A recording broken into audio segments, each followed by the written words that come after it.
Записировано бастадым, короче. Жаздырып алмайсың, а? Жаздырып аламыз.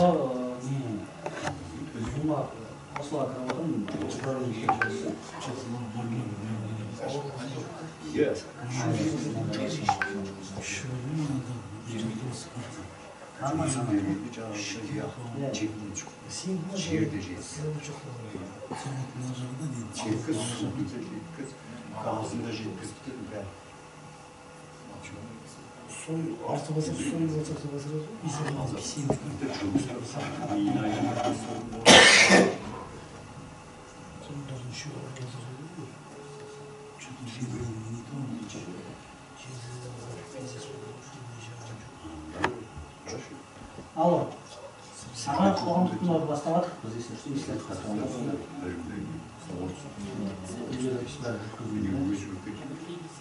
Видеозапись бәрі жүргізіліп жатыр, қатыссаңыз қосылуға түсіреміз.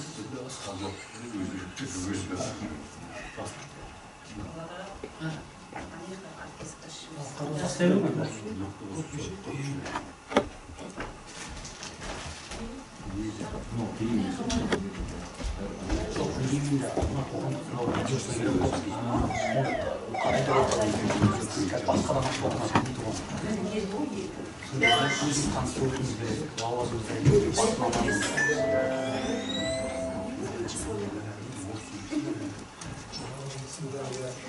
Видео қосылды ғой?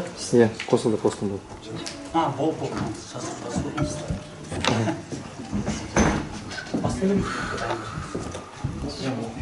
Я просто оқытайыз. Мына жеріңізде қатысы сұрақтардан тыңдау болады. Егер халық ешкім қатысы болмаса, өзінің рекомендация берсе, мен қатысып сосын болды. Мына жеріңізде жайнамыз шешкілік сізге қатысы ретінде халықтың арасына адам шығуына возможность табылсын. Олар жоқ дейді. Егер ешкім не болмаса, өзінің ұсына баса, онда мен соған қатысты. Хорошо? Менің есімім Сұрайт. Ол жаңағы не? Сен онда басқа. Соған кіргіздің ғой. Фото желісі. Отырамын. Қойдым.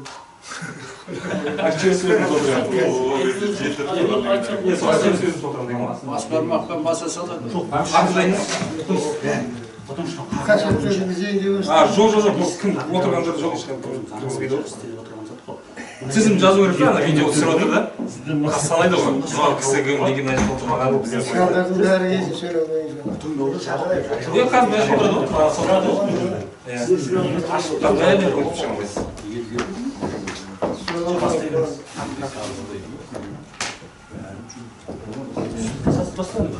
Бердіден шауып жүрші. Берсең де бересің, берсең де бересің. Тамды ауылы. сабыр сақтай қал, ауыл тұрғындары, мынау қоғамдық тыңдауға қатысушы Телефон нөмірін сатып тыңдауға қош келдіңіздер. Сен біраз Менің есімім Жақыпбек Ернар Серікбайұлы. Осы Жамбыл облысы Талас ауданы Тамды ауылдық округі әкім аппаратының бас маманы болып табыламын.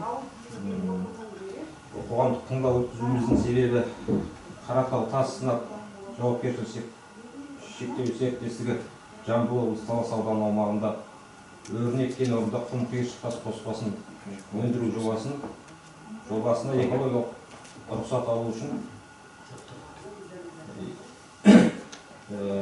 талқылауға шығарылып отыр.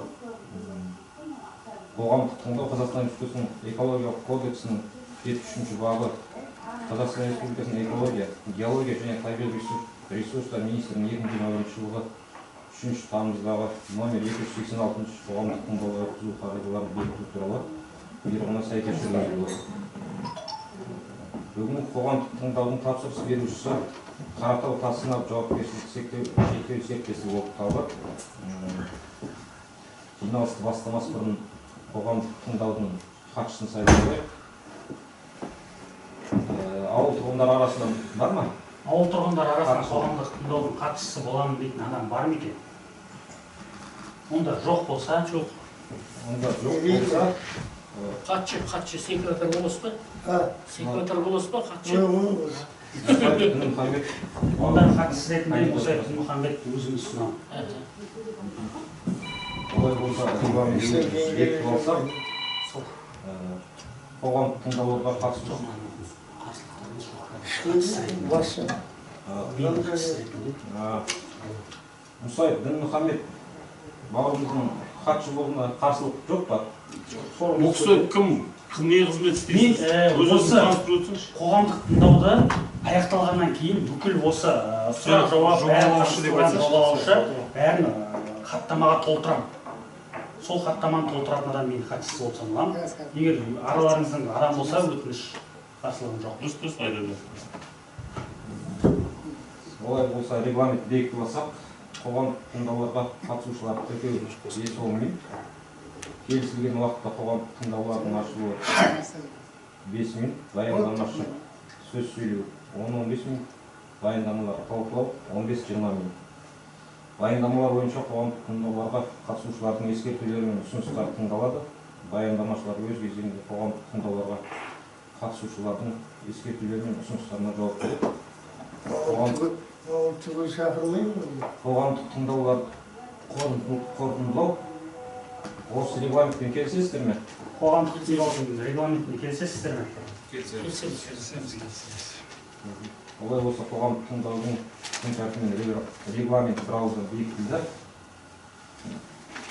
Сұрақтарыңыз болса, негізгі баяндамашыны тыңдап болғаннан кейін талқылауға көшеміз. Баяндамашы сол кезде өзіңізді. Саламатсыздар ма, қоғамдық тыңдау қатысушылары? Бүгінгі күнде Жамбыл облысы Талас ауданы аумағында Өрнек кен орнында құм қиыршық тас қоспасын өндіру жобасына әзірленген қоршаған ортаны қорғау бөлімі, рұқсат етілген шығарындылар нормативтерінің жобасы, қалдықтарды басқару бағдарламасы, өндірістік экологиялық бақылау бағдарламасы, табиғатты қорғау іс-шаралар жоспары жобалары бойынша ашық жиналыс түрінде қоғамдық тыңдау өтіп жатыр.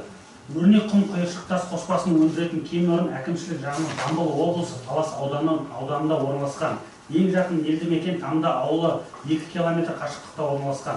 Аумақта өнеркәсіп құрылыс саласының дамуына байланысты құрылыс материалдарына қажеттілік туындап, шикізат қажеттіліктің артуына себеп болды. Сол себептен шикізат 2025 жылдан бастап 2034 жылға дейін жыл сайын 200 000 метр кубтан өндірілетін болады.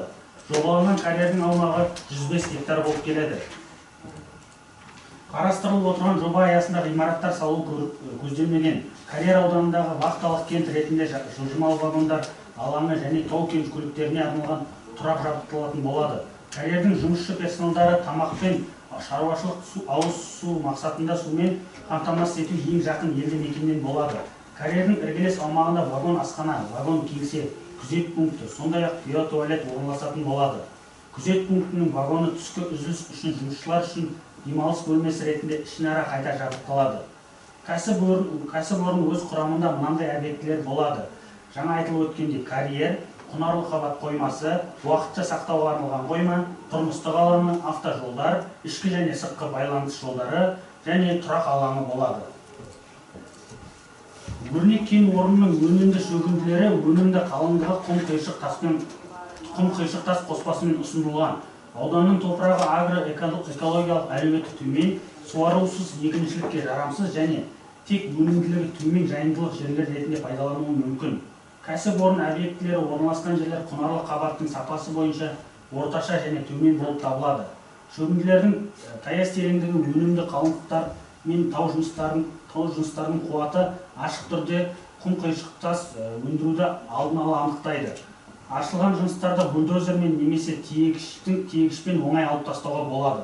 Пайдалы қазбаның жер бетіне жақын орналасуын, оның бос күйін ескере отырып, учаскені өңдеу тау жыныстарын алдын ала қопсытпай механикаландырылған түрде жүргізіледі.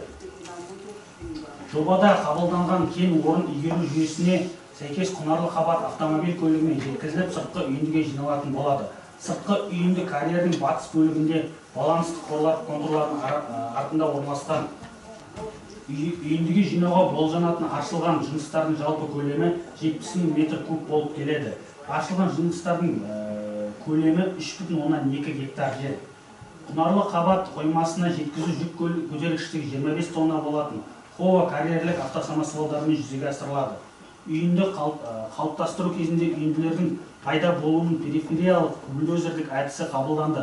Бұл кезде құнарлы қабат тікелей төмен қарай немесе жақын жерде түсірілетін болады.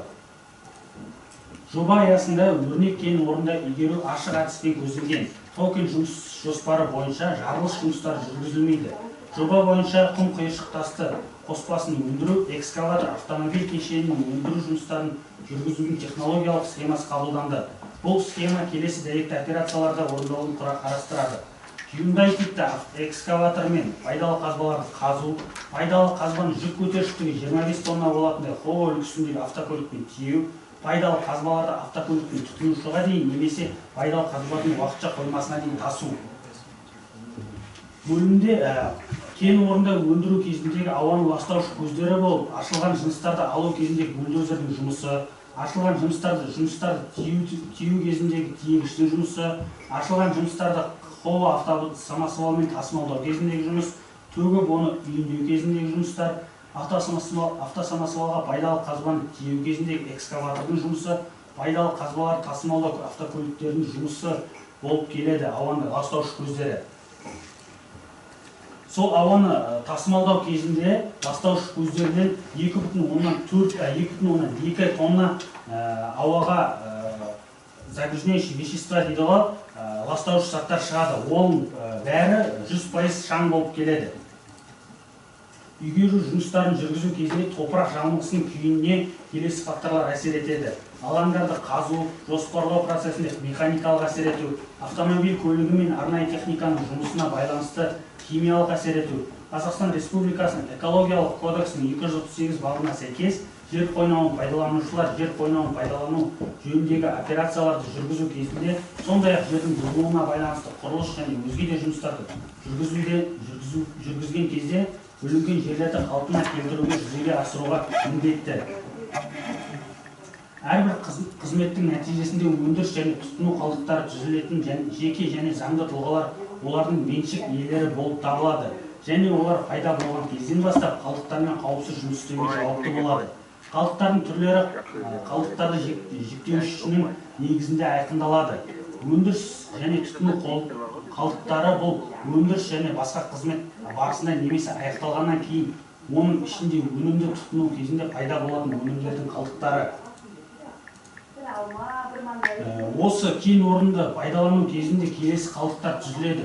Майлы шүберек жылына 0,4 тонна, қолданылған мотор майлары жылына 1,8 тонна, тұрмыстық қатты қалдықтар жылына 5,25 тонна, металл емес пайдалы қазбаларды игерудің қалдықтары жердің құнарлы қабаты 12,600 тонна жылы болып келеді. Өндірістік экологиялық мониторингке келсек, бірінші және екінші санаттағы объектілердің операторлары Қазақстан Республикасы экологиялық кодексінің 182 бабының талаптарына сәйкес өндірістік экологиялық бақылауды жүзеге асыруға міндетті. Аталмыш кен орнының ауаны ластауыш көздері бойынша өндірістік мониторинг, операциялық мониторинг, қоршаған ортаға эмиссиялардың мониторингі, радиациялық және әсер етуге мониторинг жүргізуді қамтиды. Табиғатты қорғау іс-шараларына келсек, нысанның жұмыс процесінде туындауы мүмкін қоршаған ортаға ықтимал әсерін ескере отырып, жобаланатын жұмыстардың қоршаған ортаның құрамдас бөліктеріне теріс әсерін болдырмау бойынша бірқатар шаралар қарастырылған. Құрылғылар мен жабдықтардың техникалық жай-күйін бақылау бойынша өндірістік профилактикалық жұмыстар жүргізу, жүргізілетін жұмыстардан қоршаған ортаға теріс әсерін қадағалау бойынша арнайы аккредиттелген лаборатория өндірістік экологиялық мониторинг жүргізу, тұрмыстық қатты қалдықтарды және өндірістік қатты қалдықтарды уақытында арнайы мамандандырылған полигондарға тасымалдау, жылдың көктемгі күзгі мезгілдерінде санитарлық қорғау шекарасы негізінде көгалдандыру жұмыстарын жүргізу. Осылайша техникалық және экологиялық қауіпсіздік нормаларын сақтай отырып, баяндалған жобалық шешімдерді енгізу қоршаған ортаның құрамдас бөліктеріне елеулі өзгерістер әкеліп соқпайды. Менің осымен баяндамам болды. Енді келесі этап.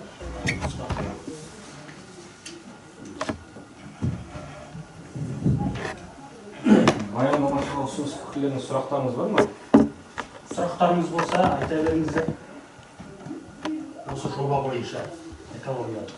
Кім оның басшысы, кім болады, кім жүргізген деп жатыр негізі?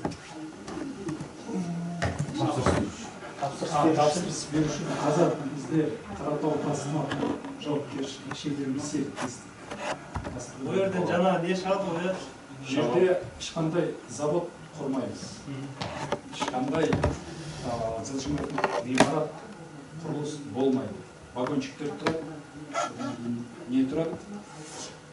Дробилкалар шағады. Карьердің тереңдігі қанша болады?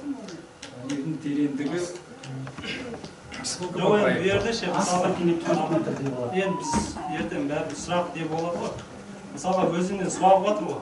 Оған кедергісі жоқ па? Ертең ол өзеннің суы біздің ауылдың толық құдықтарына әсері бар. Ертең ол өзеннің суы тоқтаса, бізде су көтерілмейді ауылда. Сол мәселе бар. Жоспар жасаған кезде оның бәрі ескерілді. Біздің заңда өзенге ешкім кірмейді. Өзеннің шетінде өзінің... Жер асты сулары құриды ғой мысалға, мен тереңдігі деп сұрап отқаным сол. Иә. Өзеннен шахта ештеңе қазбаймыз. Тек қана просто сол тереңдігі қаншалықты болады? Тереңдігі 4 метр максимум. Жер асты су құдықтың нелері құриды да? Жоқ, оған әсер етпейді. Өйткені жер астының суының өзінің несі тереңдігі бар ғой. Ол мысалға жер бетіндегі су. Өзеннің деңгейімен кеп тұрады су. 5 метрден су шығып тұрады бізде. Жоқ, өзен... Су құйылмаса, құдықтардан су шығып... Дұрыс қой, енді біз сізге айтып отырмыз ғой. Біз жаңағыдай өзеннің ішкі жағын бүлдірмейміз. Жаңағыдай қазып ертең өзеннің ары қарай ағысы болмай қалатындай. Біз өзеннен өзінің заңның несі бар, 50 метр дейді, бірақ біз 70 метр ара қашықтықта қорғау бір аймағы бар өзінің, полоса дейді, орысша айтқанда. Содан 70 метр ара қашықтықта жұмыс жасаймыз. Ішіне кіргізбейді бізді былай. Өзен суының ішіндегі жер бетіндегі суға зиянымыз болмайды. Ол біріншіден жер астының суына да зиянымыз болмайды. Өйткені біздің қазып жатқан скважиналарымыз қазған кезде суға тиген жоқ та. Біз оны ертең қазғанмен су біздің карьердің ішіне келмейді. Ондай ағыс жоқ деген ғой. Жоқ, оған тиіспейміз. Өйткені ертең біз бәрібір жер актісін алғаннан кейін қазардың алдында біз бұл жақта қалай дейді? Және инспекция, су инспекциясы, шу талас инспекция дейді. Соған құжаттарымызды жібереміз, олар тағы да бір тексереді өз тарапынан. Су қалай келеді, қандай тереңдікте жер асты су орналасқан бәрін қарайды, одан кейін бізге жауап берді. Егер тиісіп отырсақ, олар айтады, мына жерде болмайды, тереңдіктерді азайтыңдар, немесе тағы да шегініңдер дегендей сондай нелер талаптар қояды олар бізге.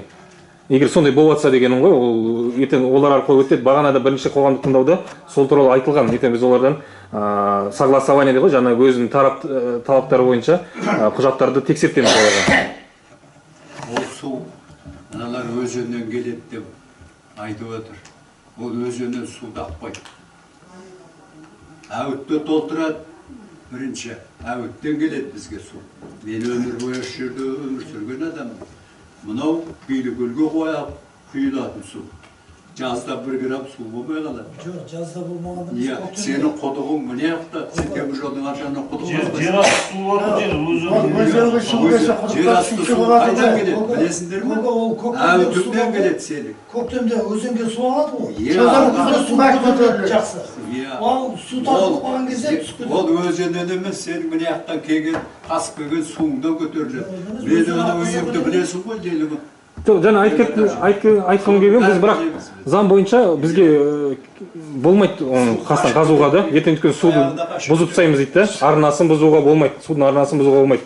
Заң бойынша біз жаңа айтылдық проектіде неде жауап тұр. Бізге де талап қойды. Өзінің 50 метрлік қорғау аймағы бар, содан біз 50 емес 70-40 метр аламыз да. Жоқ, бұл бар ғой, біз сұрап атқанда ше, мына өзенде су ағып тұра бере ма, есіне кеседі? Ағып тұра береді, біз ол бізге қатысы жоқ.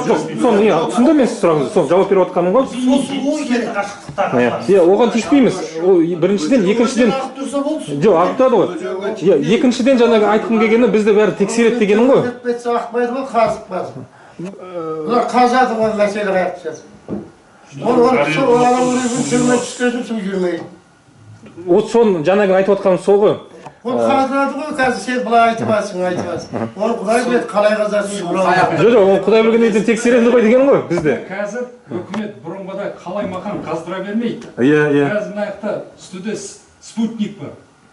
Солар апта сайын түсіріп тұрады. Анау карьердің шекарасын тізіп береді картаға. Содан астын ба, ана жақтан ассалаумағалейкум штраф төледі. Одан кейін бізде мына жерде скважина. разведка жүргіздік қой. Скважина тескен кезде судың жердің астындағы қанша метрден су шығады деген әңгіме. Енді өзіңіз ойлаңызшы, ертең карьерді қазып жатса, астынан су шығып жатса, қалай жұмыс істейміз? істей алмаймыз. Сондықтан судың керегі жоқ десейші. бізге Су болмағаны жақсы бізге.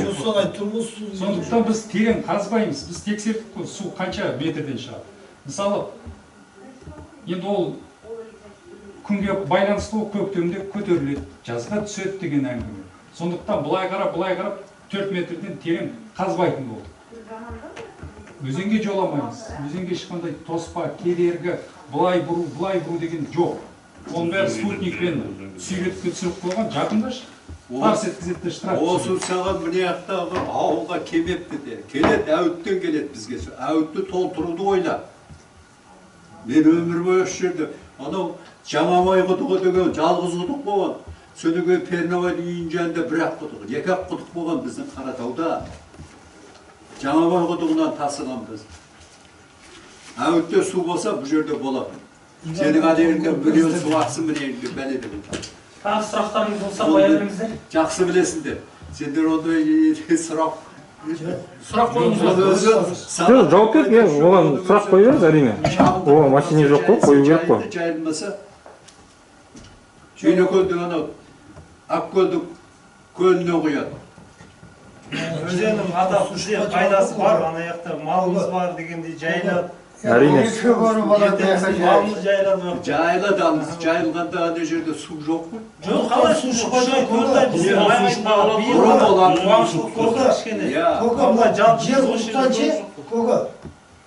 жер құдықтан су шықпай тұрады ғой. Сол кезде өзенге су түссе, бәріне көтеріледі. Деді шағал ғой, шағал. Жобаға қатысы жоқ қой, біз суға жақындамаймыз. Сұрақтарыңыз болса жоқ. Ол ертең неде де көрінеді, видео жауап тұр, ана тексереді.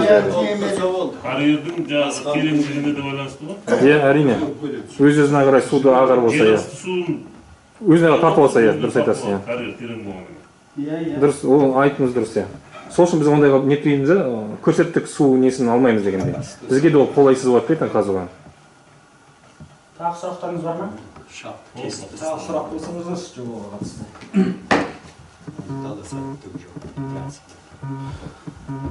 Сұрақтарыңыз болмаса? Осы бірінші қозғалған істеулерін керек еді. Өндірістің бәрі тас шағал алып жатыр қазір мысалы, цианиттің бәрі. Басқа ауылдардан. Айтылған тасып та жолдың бәрі талқандады мысалы. Бұл негізі керек нәрсе де. Біз осы сол жобаға байланысты жасап отырмыз да, былай қарап отырсаң. Соған бола жасап. Пайдасы бола ма негізі жолға? Сіздердің вилаят етпейсіздер ме? Ойлашы, қара. Жоқ, зияны болмайды енді. Айналып өтеміз деген ғой. Вилаят етемейсіздер ме дейді ме? Жол жөндеуге мысалға таңдырудың жері. Вилаят еткенде мындай тек қана бағасына ғана вилаят етеміз да, ол мысалы ана жақтан қымбатқа тасығанша мына жерден арзанға түседі да оларға. Солай, соған ғана не саламыз. Вилаят етеміз. Олар мысалы смета бойынша. Жоқ, біздің там бізге мысалға пайдасы бар ма деп жатқан мен. Танып жүрген мына жігіттер мені бастап жүрген. Осылар танып жұмыс істеген әңгіме. Танып отырмын мен де. Жоқ, әңгіме қағып жүргенде.